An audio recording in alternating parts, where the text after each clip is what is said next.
Ikatlong kabanata.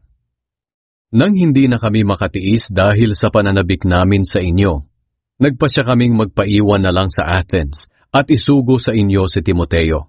Kapatid natin siya at kasama naming naglilingkod sa Diyos sa pangangaral ng magandang balita tungkol kay Kristo. Pinapunta namin siya para patibayin at palakasin ang pananampalataya ninyo, para walang panghinaan ng loob sa inyo, dahil sa mga nararanasan ninyong pag-uusig. Alam naman ninyong kailangan nating pagdaanan ang mga pag-uusig. Noong nariyan pa kami sa inyo, lagi namin kayong pinapaalalahanan na makakaranas tayo ng mga pag-uusig. At gaya nga ng alam nyo, ito na nga ang nangyari. Kaya nang hindi na ako makatiis, pinapunta ko riyan si Timoteo para makabalita tungkol sa kalagayan ng pananampalatayan nyo sa Panginoon.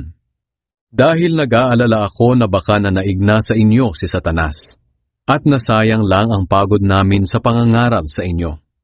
Ngayon, nakabalik na sa amin si Timoteo galing sa inyo. Dala niya ang magandang balita tungkol sa pananampalataya at pag-ibig nyo, ang magagandang alaala ninyo tungkol sa amin, at ang pananabik ninyong makita kami gaya ng pananabik namin sa inyo. Dahil dito mga kapatid, sumigla kami sa kabila ng mga paghihirap at problema namin. Nabuhayan kami ng loob dahil nananatili kayong matatag sa Panginoon. Paano namin mapapasalamatan ng Diyos sa lahat ng kagalakang dulot ninyo sa amin dahil sa inyong pananampalataya? Araw-gabi, taimtim naming ipinapanalangin na makasama ulit kayo para maturuan kayo at mapunan namin ang anumang kakulangan sa inyong pananampalataya. Bigyan nawa kami ng Diyos na ating Ama at ng Panginoong Hesus ng paraan para makapunta riyan sa inyo. Palaguin nawa at pag-alabin din ng Panginoon ang pag-ibig niyo sa bawat isa at sa lahat ng tao, gaya ng pag-ibig namin sa inyo.